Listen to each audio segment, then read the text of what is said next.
प्रकार की एक रात को दो महान सन्यासी अनंत ज्ञान की खोज में भारत के कोने कोने में भटक रहे थे। दिन रात वो सिर्फ उसी ज्ञान की तलाश कर रहे थे जो उन्हें जीवन की अनंत वास्तविकता देखने में मदद कर सके। ज्ञान जो उन्हें दृष्टि प्रदान कर सके जिससे वो इस ब्रह्मांड के परे देख सकें, उस अनंत वास्तविकता को देख सकें जो साधारण इंसान के सोच और समझ के भी परे है।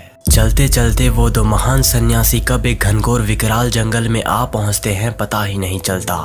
जंगल जो भयंकर जानवरों की ध्वनि से कंपित हो रही थी। डर नाम की चीज उस वक्त उन दो महान सन्यासी के मुख में कतई नहीं थी। वो ये जानते थे कि मैं ये तुच्छ शरीर नहीं हूँ, ना ही मैं ये मन की भावना हूँ और ना ही मैं ये चेतना हूँ। मैं वो परम तेजस्वी दिव्य आत्मा हूँ जो अनंत ब्रह्मांड के परम शक्तिशाली तेजस्वी परमात्मा से अलग हुआ हूँ।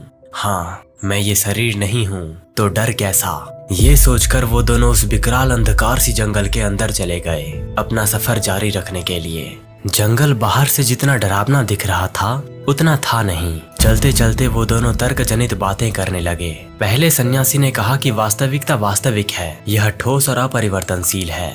फिर दूसरे सन्यासी ने कहा कि वास्तविकता एक भ्रम है, यह लगातार बदलता रहता है और ठोस वस्तु जैसी कोई चीज होती ही नहीं है। इस बात को लेकर वो दो सन्यासी वास्तविकता को लेकर बहस करने लगे कि वास्तविकता एक असल चीज है भी या नहीं, या ये सिर्फ मानव मन का भ्रम है। अंत में वे एक नदी के पास पहुंचे जिसमें बहुत तेजी से जल प्रवाह हो रहा था और बहुत गहरा भी था। पहले सन्यासी ने तैरकर नदी पार करने का निर्णय लिया, जबकि दूसरे सन्यासी ने एक नौका बनाकर तैरकर पार करने का निर्णय लिया। फिर पहला सन्यासी तैरकर नदी पार कर गया और पीछे मुड़कर देखा तो वो दूसरा सन्यासी अभी भी नौका बना रहा था। पहले सन्यासी ने दूसरे सन्यासी को पुकार कर कहा, तुम इतना संघर्ष क्यों कर रहे हो, बस तैरकर नदी पार कर लो।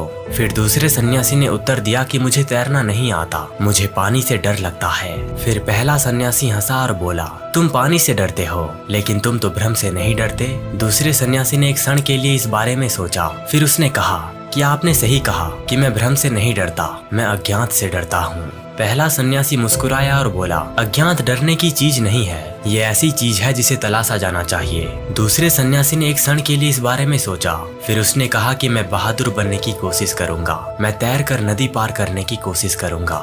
फिर दूसरे सन्यासी ने गहरी सांस ली और नदी में कूद गया। फिर वो आसानी से तैरकर नदी पार कर गया और वो डरा नहीं। दोस्तों, अज्ञात एक ऐसी चीज है जिससे लोग भय खाते हैं, परंतु सोचने वाली बात तो ये है कि अज्ञात का पता लगाना ही हम मानवों का काम है। वास्तविकता को जानना कि ये असली है भी या नहीं, या ये सिर्फ हमारा भ्रम है। ये भले ही डरावना है पर इसका जवाब हम पा सकते हैं अगर इस संसार को गहराई से समझना शुरू कर दें। जितनी गहराई से हम इस संसार और ब्रह्मांड को समझेंगे उतनी ही गहराई के अंदर हमें चमत्कार के खजाने मिलते जाएंगे जो हमें एक दिन मुक्त कर देंगे।